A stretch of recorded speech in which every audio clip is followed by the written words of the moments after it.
Merhaba arkadaşlar, ben Çağrı. Yepyeni videoyla tekrardan sizlerleyiz. Bugün King Shot'ta kaybettik. Bugün King Shot'ta size Şato Savaşı, SVS Savaşı ve diğer savaşlarda kullanabileceğiniz formasyonlar, ufak sinsi hareketler, nasıl öne geçebilirsiniz, nasıl daha yüksek puanlar alabilirsiniz. Şato'da hiç para yatırmayan bir oyuncu bile nasıl ayda 100 bin 200 bin lira atan bir oyuncudan daha yüksek puan yapabiliyor. Bunları anlatacağım.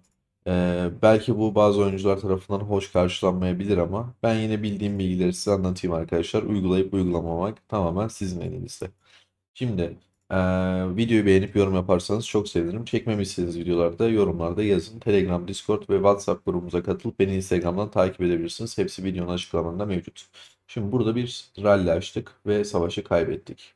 Ben ittifaktaki zayıf oyunculardan biriyim. Bakın bu bizim rallimizi açan ana oyuncu. Bu da onun kahraman donanımları. Benimki onun yanından geçemez bile. Peki bakalım en çok askeri kim öldürmüş? Bizim ana oyuncumuz 21 bin asker öldürmüş. Diğer oyuncumuz 12 bin. Ben 21.453 asker öldürmüş. Alucard benim arkadaşlar. 22.782 asker öldürmüşüm. Yani bu savaşta en yüksek şatodaki puanı ben almışım. Sadece bu saldırıyla. Peki bunu nasıl yaptık? Buraya geldiğimizde adam piyade, nişancı, mızrakçı piyade, süvari ve okçu göndermiş. Ben ise arkadaşlar sadece süvari ve okçu gönderdim. Bunun mantığını hemen size söylüyorum. Bakın buradaki formasyonumuzu görelim. Toplam 426 bin piyade, 222 bin süvari, 375 bin okçu var. Takımımızdaki kişilerin piyadesi savunma yaparken benim süvari ve okçularım saldırı yaptılar. Yani onların piyadeleri revire giderken, savunma yaparken benim süvari ve okçularım arkadan hasar vurup daha fazla asker öldürdüler ve Balina'ya kıyasla bile bizim ittifaktaki güçlü oyuncuya kıyasla bile ben ondan daha yüksek puan aldım. Bu biraz belki şey olabilir. Hani herkes bunu yaparsa adaletsiz olur. Adamlar piyade gönderiyor takım oyun için falan diyebilirsiniz. Ama dediğim gibi arkadaşlar böyle bir hani açık bilgi trik var. Ben size bunu vereyim. Kullanıp kullanmamak sizin elinizde. Birinci yüksek puan yapma muhabbeti bu. Yaparken de ne yapıyorsunuz? Ekiplere geliyorsunuz, birlik dizilişleri. Burayı iyi dikkatli takip edin arkadaşlar. Ben 5'e kaydetmişim. Saldırı kahramanı olarak Şevken şu kahramanı kullandım. Öldürücülük veriyor. Yanına koyduğum iki kahramanın bir önemi yok. Çünkü neden? İlk kahramanın sağ üstteki ilk yeteneği geçerli olacak. O rally'yi o bufflayacak. Sağdaki iki kahraman sadece intikal kapasitesini arttıracak. İadeyi sıfır yapıyorum. Ben 40-60 yapmışım. %40 süvari, %60 okçu yapmışım. Peki diyelim ki biz bununla gittik aldık. Saldırıda bu geçerli. Tareti aldık. Savunmada ne yapacağız arkadaşlar? Savunmada da mı piyade göndermeyeceğiz diyeceksiniz. Evet.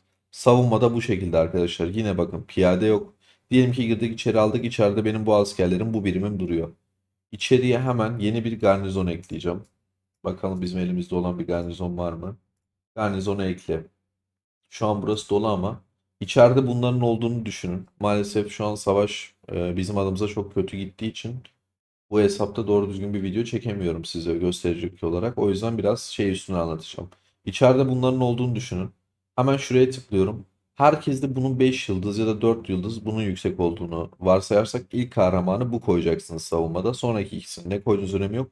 Yine süvari ve okçu koyacaksınız ama isterseniz burada oranı %50 %50 de yapabilirsiniz. Ben 40'a 60 yaptım. Ondan sonra bunu buraya konuşlanıp göndereceksiniz arkadaşlar. 1 dakika 13 saniye. Diyelim ki içeride burada da saldırı askerlerimiz vardı. Bunun tam girmesine 2-3 saniye kala burada aşağıda olur zaten bir intikal daha. Orada şurada bir işaret var. Geri çevirme işareti. Ona tıklıyorsunuz. Geri çek diyorsunuz. Geri çektiğiniz anda içerideki saldırı kahramanlarınız çıkmış ve içeriye yerine savunma kahramanları koymuş oluyorsunuz. Bu arada oyundaki en iyi katılımcılar için kullanabileceğiniz savunma kahramanı kesinlikle Gordon'dur. Oyunun hangi aşamasına gelirseniz gelin oyundaki savunmayı Gordon ile yaparsınız. Saldırıyı ise Shenko ile yaparsınız. Çünkü bu direkt %25 öldürücülük veriyor. Ve bizdeki en değerli şey kesinlikle ondan sonra sağlık olduğu için Gordon'la yaparsınız. Ama oyun başında bunun size çok yüksek olmadığını düşündüğümüzde Howard kullanıyoruz savunmada. En azından Gordon'un seviyesi yükselene kadar. İçerideki askeri değiştirme mantığı budur arkadaşlar. 18, 17, 16 süre sayıyorsunuz. İçerideki askerlerinizi isterseniz buraya girersiniz. Burada askeriniz varsa 3 çizgiye tıklayıp geri çağır dersiniz. Bunun tam girmesine 2-3 saniye kala içerideki saldırı askerlerinizi çıkarıp içeriye savunma askerlerinizi koyarsınız. Bu şekilde ittifada faydanız olmuş olur. Zaten içeride yer olmadığı için çıktık. Şimdi hemen diğer puan yapma şeyimizi size göstereceğim. Şimdi eyalette genelde botlar oluyor, iyileştirme botları oluyor. Mesela bizdeki şu an iyileştirme botu kaç saatlik çalışıyormuş? 24 dakikalık çalışıyormuş. Burayı 24 dakikaya uygun ayarlamam gerekiyor. Bize bunun bilgisini verdiler. İyileştirme botu dediğimiz şey ne arkadaşlar? Farm hesaplar açıyorlar eyalette. O farm hesapları tutup şey yapıyorlar işte. İttifa sokuyorlar. Otoklik kuruyorlar. Sürekli o farm modları yardım tuşuna basıyor. Bakın şurada fark edersiniz lan sürekli azalıyor. Bunu 24 dakikaya uygun ayarlamışlar. Bunu iyileştir. Yardım dediğim anda biter. İyileştir. Yardım dediğim anda biter. Budur tüm muhabbet. Bu şekilde inanılmaz hızlı bir şekilde asker iyileştirirsiniz. Bakın tıkladığım anda bitiyor. Direkt bitti. Hiçbir şekilde zaman kaybetmezsiniz. Tabii şu an bende kaynak sorunu olduğu için çok size seri gösteremiyorum ama muhabbeti tamamen budur. Gidip burada hızlı hızlı böyle çok fazla asker iyileştirmezsiniz revirde. Bunu sayısını azaltırsınız. Ya şuradaki bir günde iyileştireceğiniz şeyi inanın şurada 3 dakikada 4 dakikada iyileştirirsiniz böyle 20 dakika 30 dakikaya ayarlaya ayarlaya. Eyaletinizde bu tarz botlar kurulu değilse büyük sorunlar yaşarsınız. O yüzden bu oyunu ciddi bir şekilde oynuyorsanız kesinlikle İttifakınızdaki R5'lerle ve R4'lerle bu konuyu konuşun. Birilerinin bu sorumluluğu üstlenmesi gerekiyor. Bu botların nasıl kurulduğuna dair de BlueStack'te 10 bota kadar kurulumu videosu benim kanalımda mevcut. Otoklik diye herhalde. Videonun açıklamalarına bunu ekleyeceğim. Peki videonun başına dedim ki size balinaları bile şu sıralamada geçebilirsiniz dedim. Nerede bizim şato savaşımız? Burada. Buradaki sıralamada peki nasıl birinci olacağız? Hemen size onu anlatacağım. Bakın sıralamam 74. Bu balin oyuncular 13 milyon 11 milyon puan yapmış. Arkadaşlar giriyorsunuz ekibinize. Birlik dizilişleri. Bu benim en iyi ekibim. Elimde bana en iyi istatistikleri veren ekibim bu. Eşit bir şekilde bu şekilde saldıracağım. Peki nereye saldıracağım? Otoklik kurulursa, eyaletinizde bir otoklik varsa şu an bu 24 dakika bile benim için yeterli aslında. Arkadaşlar yapmam gereken şey şu. Giriyorum. Mesela burada ben neredeyim? Şuradayım. Bana en yakın taret burası. Buna geliyorum. Düzgün normal bir formasyonda saldırı atıyorum. Eşitle değil de şunu 33-33-33 yapalım. Bu şekilde bir faydası olmaz çünkü. 34, 28, 38. Tamam bu şekilde ideal. Bu şekilde yapıyorum arkadaşlar. Buraya gönder diyorum. 50 saniye varma süresi. Gidecek buraya. Savaşı kaybedeceğim. Ama şimdi puanıma bakın. Ee, hemen bakalım. 2,2 milyon puanım var. Sadece bekleyelim. O sırada ben iyileştirmeye devam edeyim. Tam dolduramıyor muyuz taşı ya? Biraz kullanalım.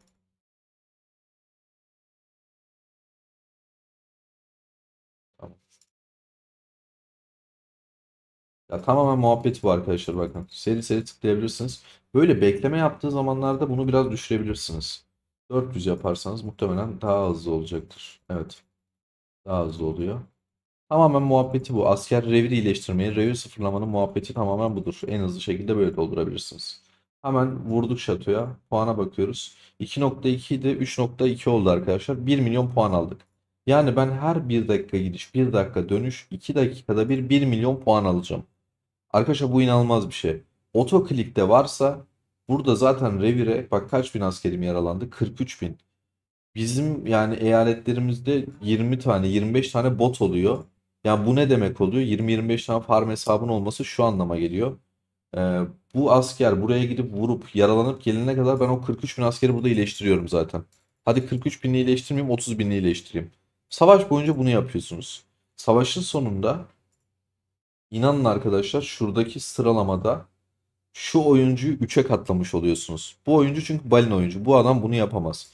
Bu adam girecek buraya. Rally açacak. 5 dakikada bir. Bekleyecek. O rally gidecek dönecek. Ya bu adam bir savaş bir puan alması 7-8 dakika 10 dakika sürecek. O oradan tek seferde 2-2,5 milyon puan alırken 7-8 dakikada siz burada her seferinde 2 dakikada bir 1 milyon puan alacaksınız. Ve inanın bu şekilde Şato Savaşı'nda birinci olan çok fazla oyuncu var. Diyelim ki otoklik yok ittifakınızda. Bu şekilde bir şeyiniz de yok. Hani arada sırada yine buralara solo saldırı atabilirsiniz. Ama revirinize dikkat edin. Kesinlikle puan yapmak için. Gereksiz askerler kaybetmeyin. İkinci taktiğimizi tekrar ilk taktiğimize dönebilirsiniz. İlk taktiğimiz neydi? Bu arkadaş mesela rally açmış. Hemen katılıyoruz. Saldırı kahramanları gönderdim. Tertemiz abi. Bak burada şu oyuncuların hepsi benden güçlü arkadaşlar. Gerçekten hepsi güçlü. Ama hiçbiri benden fazla asker öldüremeyecek. Birazdan göreceksiniz. Hiçbirinin benden tekrar fazla asker öldüremeyeceğini. Onu da size göstermiş olacağım. Şimdi hemen şeyimize geçelim. Şu süreyi bekleyelim. Katıldıktan sonra puanlarımıza bakalım, ne anlatmak istedim daha detaylı göstereceğim size. Siz de bu sırada videoyu beğenip yorum yaparsanız çok sevinirim. Evet arkadaşlar, bu sefer aldık. Hemen garnizonu ekle diyoruz. Bakın içeride benim saldırı kahramanlarım var. Hemen savunmaya geçiyorum abi. Savunmaya böyle dedim çünkü diğer kahraman olmadı senaryo. 1 dakika 35 saniyede gidecek. Sizi bekletmeyeyim. Şöyle bir tık hızlandırayım bunu. 10 saniye düşsün. 9, 8. Bakın üsttekine tıklayacağım. 6, 5, 4, 3, 2, 1. İçeridekini çıkardım.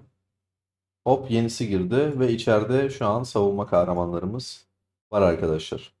Savunma kahramanları da yine aynı şekilde piyade göndermedim gördüğünüz gibi. Şimdi peki bakalım dediğim gibi olmuş mu?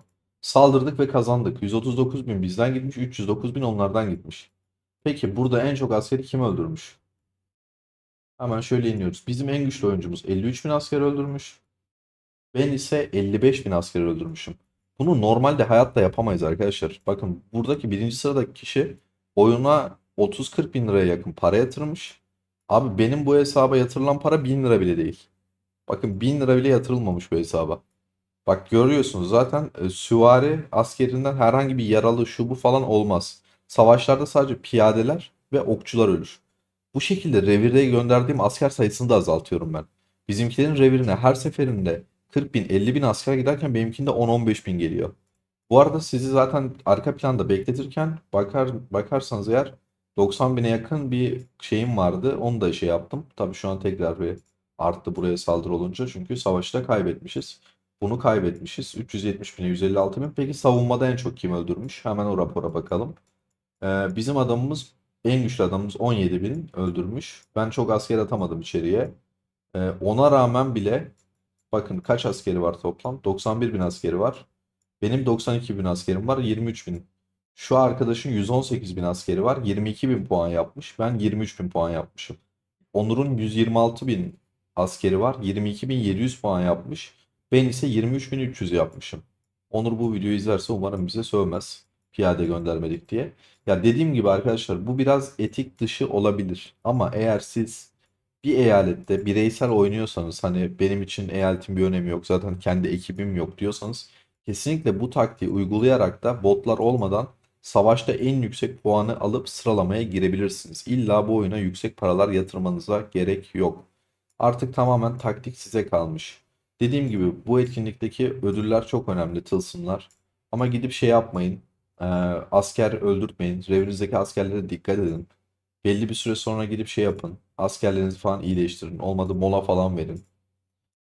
Umarım video sizin için yararlı olmuştur.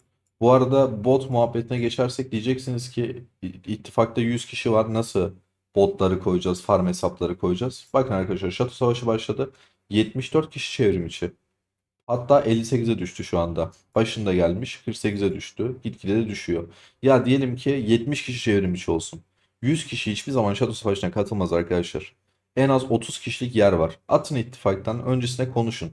Anket yapın o ittifaktaki arkadaşlarla. Şato Savaşı'nda ne kadar aktif olacaksınız? Girecek misiniz, girmeyecek misiniz? Atın, zaten gece 1'e kadar, akşam 9-10'a kadar bu devam edecek etkinlik. Savaş bittikten sonra farm hesapları çıkartın. Kendi oyuncularınızı geri alın. Ödüllerden onlar da faydalansınlar. Herhangi bir kayıpları olmayacak zaten. O yüzden bu da zararlı bir şey değil. Dediğim gibi aklınıza takılan, anlamadığınız bir nokta varsa lütfen yorumlara yazın. Özel olarak hesabınıza ilgi istiyorsanız, yüksek yatırımlar yapıyorsanız, benden danışmanlık almak isterseniz de Instagram'da bana mesaj atıp Kingshot danışmanlık almak istiyorum yazabilirsiniz arkadaşlar. Kendinize iyi bakın. Yeni videolarda görüşmek üzere. Sağlıcakla kalın.